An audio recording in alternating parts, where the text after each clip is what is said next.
Hi everybody, I'm Scott, and I'm here to talk about the Silmarillion again. This is the second of 4 videos on the Silmarillion by J.R.R. Tolkien. Reading this with Steve Donoghue and David Wiley, and I'm thoroughly enjoying their videos on this too, and I'm learning quite a bit as I go through this. I put the schedule down below. This section is chapters, I believe chapter 8 through 17 of the Quenta Silmarillion, which is the bulk of the Silmarillion book. Steve mentioned, the Catholicism of Tolkien and how he set up the creation story and such. And I'm Catholic myself, and I do see a lot of things that peek through here. But one of the things that I think is amazing about Tolkien over somebody like Lewis, C.S. Lewis, who I also really, really like. And for those of you who don't know, those two were friends. Tolkien, in Lord of the Rings and stuff, it's like the Catholicism just kind of oozes through it. It's not as if he's writing with that purpose. At least that's how I feel about it. In fact, I think that a lot of time when you write a novel with something like that in mind, it's like, I'm going to write a Christian novel, let's say. I think that it usually doesn't come out very good. That's my personal opinion, It's like, okay, I'm going to do an allegory, and this is going to be a Christ figure, and I'm going to write this novel with that in mind. Rather than, I feel like Tolkien writes, and it just, Catholicism or Christianity is who he is, and it kind of oozes out, right? So it's like, as I'm reading through the Silmarillion and the myth of it, it's Tolkien's view of what myth is that I think permeates Lord of the Rings. It's like I'm feeling even more that in Lord of the Rings, it's like you feel that there's this depth of the past and this presence of spiritual things. This presence of that stuff is just there. Even if it's not explicitly said, you know what I mean? And his views on myth, that's an interesting thing to look into. I read a book a long time ago called Inklings by Humphrey Carpenter. And I remember in there it recounted a discussion between Tolkien and Lewis. And I think there was another person there, Hugo Dyson or something like that. That reminds me, Charles Williams is somebody that's in that Inklings group that I haven't even read yet, and I still definitely need to do that. But he was talking about myth, and C.S. Lewis, this was before C.S. Lewis converted to Christianity. He was talking to Tolkien about myth, and basically saying, well, it's all, none of it's true, other than poetic truth. And Tolkien said, no, the thing is that Christianity is the myth that's true.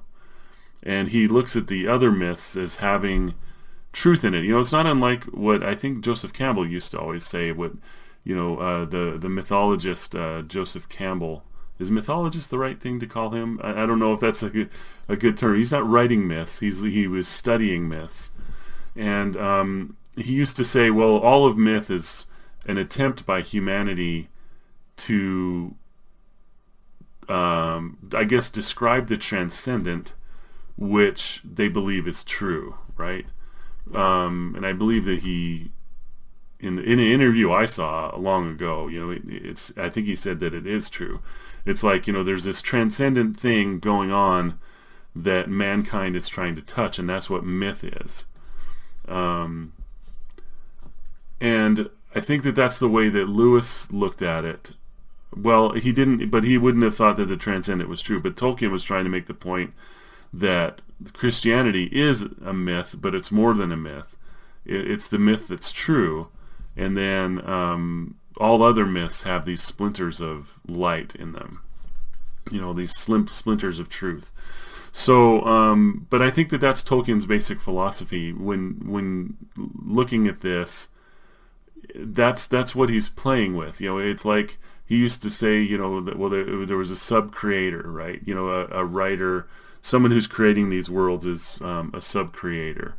And I think that's the way he looks at it. And it's just amazing to me to think about how long he fiddled with this stuff, you know, 40, 50 years worth of just refining and writing and editing and, you know, just constant, you know, which we can see David Wiley was talking a little bit about that 12-volume history of Middle-earth. And, you know, it's amazing that he wrote all of that material in here. So, okay, with all that said, you know, so I'm finding it really interesting from that perspective. But I did find this week's reading a little bit of a slog. It was, at times, it was, you know, every other sentence had a place name that meant nothing to me. You know, there was one chapter in particular, I think it was called On the Land or something like that, where he basically went through and said, you know, in the South we have this and this and that, and it's like, you know, it was just like reading words and having nothing to connect them to, you know. So again, as I read, I would perk up, you know, when I heard someone's name who I recognized or a place name that I recognized. And there is a narrative going on here, you know. So when we left last time, Fëanor had created the Silmarils, and he took the trees. There were the two trees, and they were giving off light, and that was the only light there was in this place. And he didn't take all of their light, but he put some of their light in these gems called the Silmarils. And then Melkor, who is the Satan figure in this story, he wants the Silmarils, and then starts to lie and create discord amongst the elves, and Fëanor starts to have a jealous need to protect the Silmarils. And that's where we left last time. And I'm going to call up some notes here. I just have some things that I've written down. But in so that was chapter 7 that we ended up in last time. Then in chapter 8, it's called the Darkening of Valinor. And Melkor then goes to the north part of Middle-earth, which is where I believe that Mordor is in the future, and finds himself, the name is Utumno, that's the name of the place. Ungoliant is the name of a giant spider that he grabs, and takes with him as a partner to go attack the trees. They basically attack those two trees and kill them. And then now darkness, Valinor is like totally dark now. So you have Valinor and Middle-earth are these two places. So Valinor is now in darkness. And then in the next chapter, the Valar, which you remember are these angel-like creatures that now live in the earth, they ask Fëanor to give Yavanna, who is responsible for all growing things, if he could give her the Silmarils so she could use the light within. But Fëanor says absolutely not, and he sees Valar as enemies because of the things that Melkor planted earlier amongst his family and everything. So then it turns into a battle, and Melkor ends up... So the battle is between Fëanor's people, basically the elves and Melkor. And, sorry, I was looking up there because I thought I heard something outside that window, but it looks clear. But anyway, there's a battle, and Melkor attacks and kills Fëanor's father.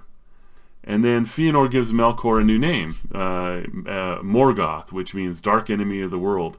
And now Melkor is still a name that's used later in the book, confusingly enough, but Morgoth is now the name of Melkor most of the time.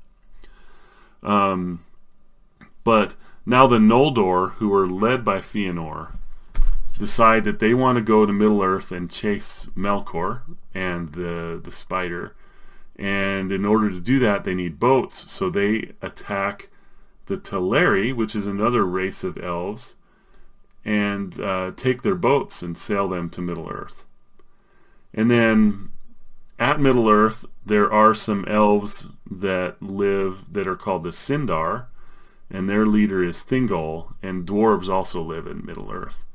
And that's in chapter 10. So I've just got like a few sentences on each chapter here that I read. And reading it again is a little bit of a slog. It's a little bit of a, lots of names, lots of things, and trying to hold on to what's going on is sometimes difficult. But I wanted to say, David Wiley says our next section, the third week, has some of the best stuff Tolkien has written. I'm very much looking forward to that. Chapter 11 was super interesting because we get back into a little bit of creating, and that's so far what I found, one of the things I found super interesting about this. But the sun and the moon are created. What happens is they try to heal the two trees that have been killed by Melkor and Ungoliath, the spider, but they're only able to get a single flower and a single fruit from each of them before they die.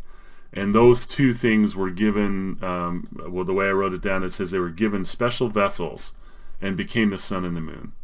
And there was also some people, that were directing the sun and the moon. But anyway, now the sun and the moon exist. And that's actually, quite beautiful too. It's like the first time the sun rises is pretty cool.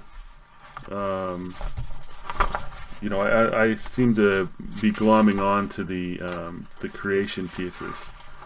But it says here, so Tilion had traversed the heaven 7 times, which is the moon, and thus was in the furthest east. When the vessel of Arion, and Arion is the sun, when the vessel of Arion was made ready, then Einar arose in glory, and the first dawn of the sun was like a great fire upon the towers of the Pelori.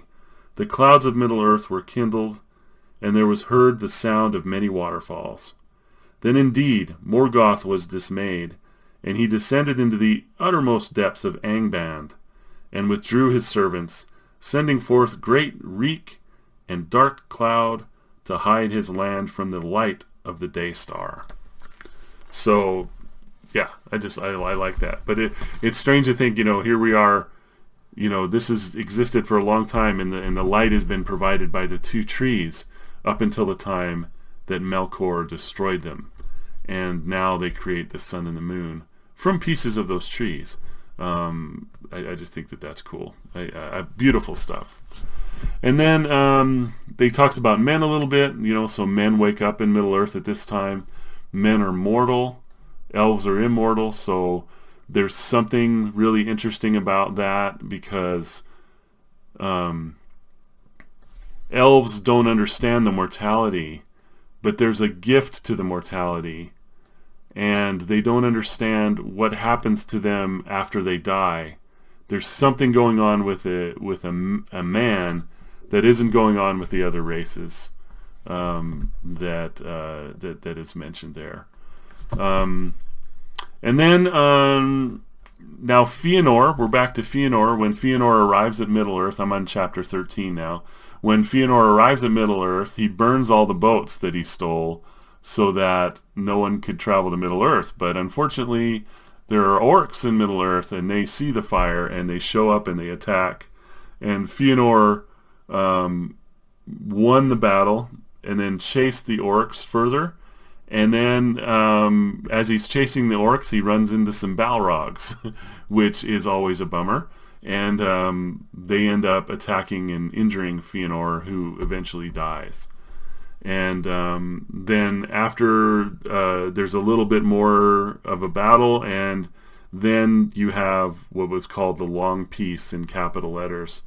And Noldor and Sindar prospered. So the Noldor are the elves that came over from Valinor with Fëanor, and the Sindar are the elves that were in Middle-earth already, and then you have the men and the dwarves, and now all of them are in Middle Earth, and there was a very long, peaceful time.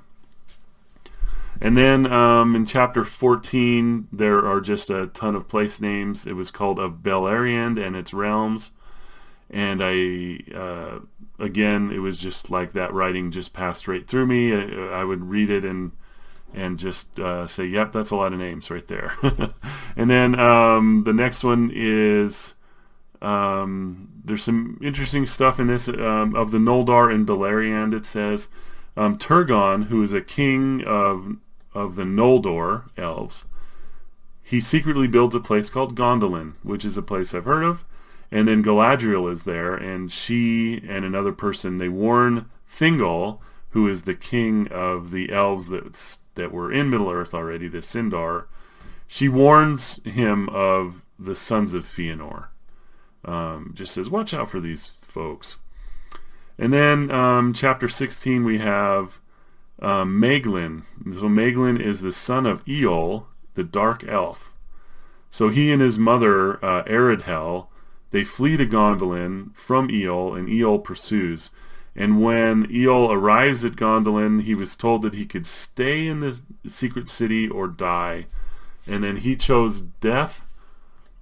And while he chose death, he threw a spear at his son, and the mother of his son jumped out in front of him and took the spear herself, and she died. And then Eol was cast off a cliff. And that's this story in chapter 16. So I don't know if that'll be picked up more later, or if these are just stories that are, are we going to see Maeglin later? I don't know. So, this is something that I'm going to, see soon. And then in chapter 17, we see a lot about the elves and the men together. An elf named Finrod, he happens upon men in Middle-earth, and he befriends one of them named Beor.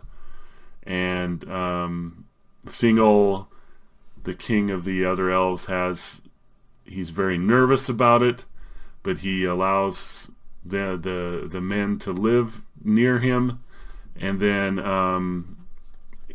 again, the whole thing is basically just this meeting between men and elves. And the very last